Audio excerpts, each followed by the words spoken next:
Conversations That Matter is a partner program of the Center for Dialogue at Simon Fraser University. The production of this program is made possible thanks to the support of the following and viewers like you. Thank you for joining me. We're at a kind of a very exciting and interesting intersection in complementary and alternative medicine these days, particularly with the rise in functional medicine. Let's start by talking about what functional medicine is. Epigenetics, mapping the human genome, where we go, and then how that lines up, kind of coming full circle back around to traditional Chinese medicine. Yeah, so Stu, I think that's really a fascinating question, and clearly one that has a lot of timeliness to it, because we're in a time of revolution, second probably only to the time where infectious diseases were discovered at the end of the 19th century coming into the 20th. This transition into the 21st century with biomedicine and our understanding of the origin of health and disease is truly epically changing. So how does this all relate to the emergence of what we call functional medicine? So back in 1990, my wife, who was very thoughtful and very clear thinker, said to me, you know, Jeff, you've been traveling a lot around the world and you've been talking to all these thought leaders and giving talks in different places and doing this research. You know, why don't you put together a meeting? And we actually did it in Victoria, British Columbia. Bring 30 or so of your friends from around the world that are thought leaders and sit down for a few days. We'll fund this thing and do a kind of a whiteboard discussion about what would be the best of medicine if we were to look in the future. And let's cut it away from reimbursement. Let's cut it away from government regulations. Let's just talk theoretically about what would the best medicine look like. So I had 30 to 35 of my colleagues, men and women, who were people I was really impressed with from different disciplines, come into Victoria. We sat down, and this meeting actually went 2 years. It went, first one was in 1989, and then we did it again in 1990. By the end of the 1990 meeting, we all kind of had this epiphany, and we said, well, we think we're starting to conceive of what this future of healthcare might be, and we ought to resurrect a term that had been used somewhat pejoratively in medicine called functional, and make it a real term for the future of 21st century. Now, why was it pejorative? Because the term functional in medicine was really referring to psychosomatic conditions. You have a functional illness, meaning it's all in your mind. Right. Or geriatric disabilities of dysfunction. But what I saw coming up in the medical literature was the use of functional, like functional radiology, functional cardiology, functional endocrinology, where it was being used as a way of describing earlier stages of disease before you could actually do the diagnosis. So changes in the body's operational systems that would precede the onset of disease. So I said, hey, maybe this is a term that would actually reconnect all sorts of different things together if we were to redefine it in 21st century language. So we chose that term. We founded the Institute for Functional Medicine in 1990. It was just this collection of a few people. I'm very proud to say over the next 25 years it's grown to have over 100,000 physicians and health practitioners around the world. We provide courses, and it's really caught. And so, you know, sometimes... So why do you think that it caught on? Like, to go from a handful of people to more than 100,000 healthcare practitioners across a broad spectrum of disciplines, what do you think happened? Well, I think that was the answer to your initial question, because we had a variety of terms in the late 80s and early 90s, integrated, complementary, alternative, holistic, various terms that were describing certain aspects, traditional Chinese medicine, ayurvedic medicine. All of these were technology techniques or historical ways that patients were treated, but they lacked a kind of a coherency to link them to Western medicine. They lacked a mechanistic kind of what we call a heuristic, a kind of a framework. And what we found when we conceived this concept of functional medicine, it was a systems biology approach to taking Western thinking and applying it to all these other disciplines so that they developed an understanding of a formalism. It was a structure upon which they could hang. Right, but so much of that divide between Western or allopathic medicine and virtually everything else was that the Western allopathic model said, but we have empirical evidence. We have science behind us. You don't. So therefore, there was this tendency to want to dismiss it. And there was the flaw. There was the flaw. The tendency. Because the construct that there was no science was absolutely fallacious. The problem is that no one had sat down at that point and really pulled out the literally thousands of articles in top-tier journals that were really speaking to the science that underpinned all these particular disciplines. That was us. I mean, I'm not saying we're the only people in the world that did this, but that was our group. We sat down and sifted through literally thousands of scientific articles over the course of these meetings in Victoria, and eventually developed this understanding that these could be arranged in piles. We call them the 7 core physiological processes. Those were the fundamental mechanistic understanding of how not only did Western drugs and surgery work, but also how complementary therapies were working. They shared commonalities through the understanding of human physiology and cellular biology and all this kind of new stuff that was occurring. So the literature was really there. So what are those 7 core principles? Yeah, they really kind of interesting that the number 7 came out, because it sounds like a divine number. Like we say, okay, let's pack everything in 7. Well, it was just one of those fortuitous things, because what happened is we started laying these articles out together over the course of the discussion where we thought they had similarity. And at first we had many piles, and then we said, well, this pile is really related to that pile, and we got more and more sifting. And eventually they came down to these 7 different core physiological processes, which relate to gastrointestinal function, which we call assimilation, elimination, to detoxification, to cellular signaling, which has to do with immune system and signaling, had to do with inflammatory relationships. It had to do with mitochondrial bioenergetics. We call it energetics of the body. It had to do with structural aspects, structure function. So we have a structural component, and we had a component that related to the nature of cellular division, of cell replication. And so those 7 piles, or those 7 core physiological processes, underpin then the explanation of the origin of virtually every chronic disease. So once you start understanding the origin of those, you can start saying, now I understand where that disease came from. Not just how to treat its symptoms, but actually, let's treat its cause rather than just its effect. And that's the basis of functional medicine. Okay, I got to get you to hang on for just 1 second. We've got to take a quick break. We'll be right back. Conversations That Matter is a not-for-profit program made possible thanks to the charitable support of the following and from viewers like you. Please visit conversationsthatmatter.tv and help us to continue to produce this program. Thank you. It's about balancing all of that, though, isn't it? That's exactly right. That's a great term. Like, how do you make sure that your lifestyle, your perspective on life, spiritually, emotionally, intellectually, the food you consume, how it all affects you. So we can do that on a kind of in many ways in our own lives on an anecdotal basis. I eat this, I have this kind of reaction. Are we now at the point where I can, well, obviously we are, that's why we're here. We're at that point where I can go to you and you can look at me and say, here's what's out of balance. Well, that's the remarkable threshold that we've, I think, just stepping across right now. Because we always thought that individualizing treatment would be the way to go, but we didn't have all the tools that we wanted in our tool bag to do that. Now, each of the traditional methods of healing have their own ways, kind of experientially, of personalizing, like traditional Chinese medicine or ayurvedic medicine or rainforest medicine. They have different ways of assessing the individual. In the Western world, we were always looking for the hard answers, right? The what lab test would you do?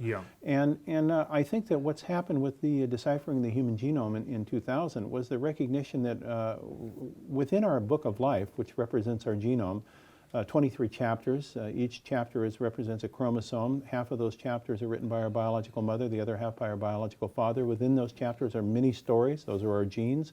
And all those stories are not being read all the time simultaneously. If they were, we'd be a mess, because each cell has the story for every other type of cell. So how does the body select what part of its book of life to read? And some of that is hardwired, but now we've learned that a lot of it is related to the environment in which we're living. How we're thinking, acting, behaving, eating, moving, breathing, drinking. Those things then influence, through sending signals to our genes, that actually turn on and turn off the reading of certain stories. So this is the so-called genotype-phenotype major paradigm shift, where we can't change our genes, but we can change the way the genes are expressed by the environment that they're exposed to. That leads to the birthing of personalized healthcare. So this new technology, this omics world that we're now living in, is allowing us to define with much better accuracy how you as an individual may need or not need a diet that has gluten in it. But if you have that characteristic, woe is you if you consume what is a good food for that person is a bad food for you. So these are the new paradigms that are shifting for us today. It's not true. So where does epigenetics come in? That's right. So the term epi means above the genes. So, you know, people say, well, how can you have anything above your genes? I mean, your genes are the legacy of all the river of your history going back in time. But the genes can be marked through experience, both starting at the moment of conception right on through your life. And it's marked so that that's the epigenetic marks that then regulate how your genes are going to be expressed. Now, think, if you would, for a moment. You've got your genes coming from your mother, your genes coming from your father. They mix together to form your genes. And now you start to develop into this new fetus and eventually into a human being. And it all comes from a single cell. Now, how does that happen? Because ultimately you're going to end up with all sorts of different tissue types that look very different and act very different from one another, but they all came from the same single cell of your beginning. Well, that is because of epigenetics, that as the embryo develops, it's putting marks on the genes to say, well, this is going to be nervous tissue, and this is going to be heart tissue, and this is going to be muscle, and this is going to be bone. So there is this regulatory process called developmental biology that's associated with epigenetic marks. Now, here's the major breakthrough in the 21st century. We now recognize that some of these marks are put on by our experience, how we think, act, eat, behave, and you know the stuff we've been exposed to, like toxic exposures. They put marks onto our genes that then create the different way that our body expresses itself. So when people say, are there genes for obesity? I say, no, there are not genes for obesity. They're genes that are unique to how we respond to a diet. That for some people, they hold on to their calories more efficiently than others. So for them, eating a high-fat diet might increase their risk to obesity. But those aren't obesity genes. Those are unique characteristics that are associated with the epigenetic marks on their genes are regulating the control of their food. I wish we could just keep going, but unfortunately we're going to take a quick break. We'll be right back. Conversations That Matter is a not-for-profit program made possible thanks to the charitable support of the following and from viewers like you. Please visit conversationsthatmatter.tv and help us to continue to produce this program. Thank you. So in your book, The Disease Delusion, Yes. you talk about how when the system gets out of balance, Right. we create an environment that in many ways invites disease, chronic pain, and so on. How do we turn it around? How do we get it back in balance? Yeah. And how do you, as a healthcare practitioner, deal with me, who, as we've already discussed, I'm unique? How do you figure that out? How do you get me back on balance? Yeah, I think that's the Rosetta Stone, and really that's where the tire meets the road. That's the action point. So I think first part of the story, and this is really what functional medicine is I think, built around. Traditional, the way that when we go to see a health provider, say a doctor, their driving force is to find a diagnosis.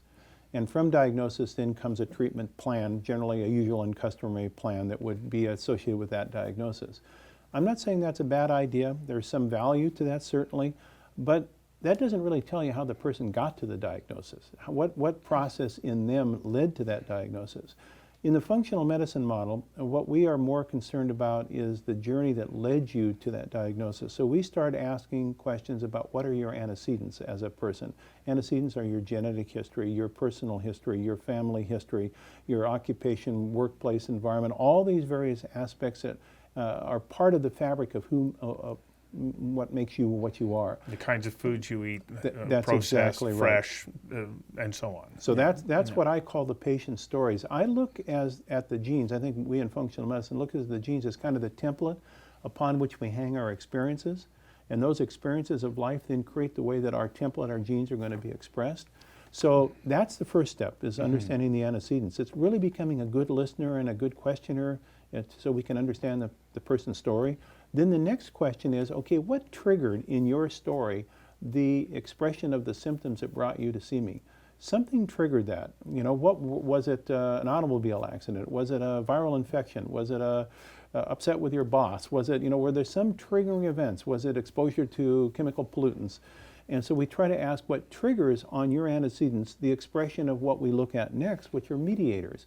What are mediators? Mediators are things that are floating around your body that are indicative that your body is fighting back against some kind of a threat. And this could be things like inflammatory mediators like high sensitivity CRP, or it could be high levels of cholesterol, or it could be high glucose in your blood. So we start to look at the mediators that are actually going to work at the physiological level to create the signs and symptoms of different duration, frequency, and intensity that you have as a patient.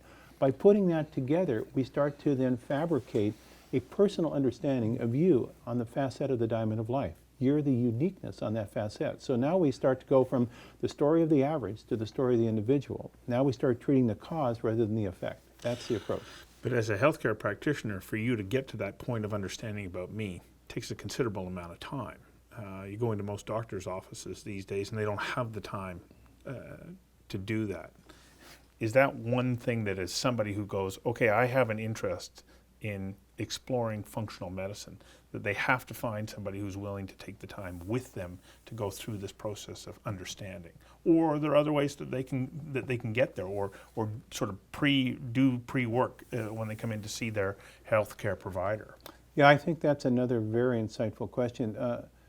It sounds as if the way I've described this is a very laborious, lengthy, kind of process. And as you get into this practice at first and you're developing your skills like anything else, it does take you more time. As, however, you see people get familiar with this way of thinking about the patient-practitioner relationship, it's amazing how efficient this whole interrogation, discussion, listening process can be. I've had emergency room docs who tell me that by going through functional medicine training, it's completely changed the way that they see their patients in the emergency room, which is generally like fast reaction crisis care.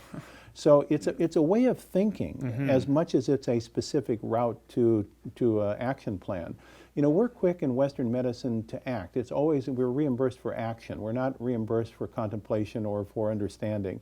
And so this kind of turns the equation around a little bit, in which you develop certain kinds of skills that are not quick to act. Like there's a book that was published, written by a head of pathology at Harvard Med School. And it was on how doctors come to their diagnosis. And in this particular book, was published a few years ago, he said, on average, studies have shown that physicians come to their diagnosis within the first minute that they're with their patients. The first minute? The first minute. They already know in the back of their mind how they're going to treat that patient. Well, what can you really assemble in 1 minute in terms of understanding the patient's story? So this is, I think, yes, it takes more time, but it doesn't take hours. Last pause. We'll be right back after this break. Conversations That Matter is a not-for-profit program made possible thanks to the charitable support of the following and from viewers like you. Please visit conversationsthatmatter.tv and help us to continue to produce this program. Thank you. But it's an important component in being able to ensure that you're doing the right things to be able to rebalance your life. Precisely. And that's why we like to think, people say, well, do you have to call this functional medicine? And we're pretty agnostic. We say, we don't really care what you call it. This is the best medicine. This is good medicine. This is like Back to the Future.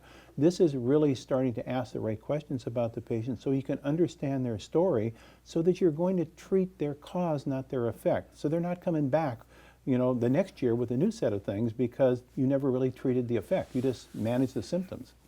I know you look at it across the spectrum of different parts of a person's life, but I can't help but think of food.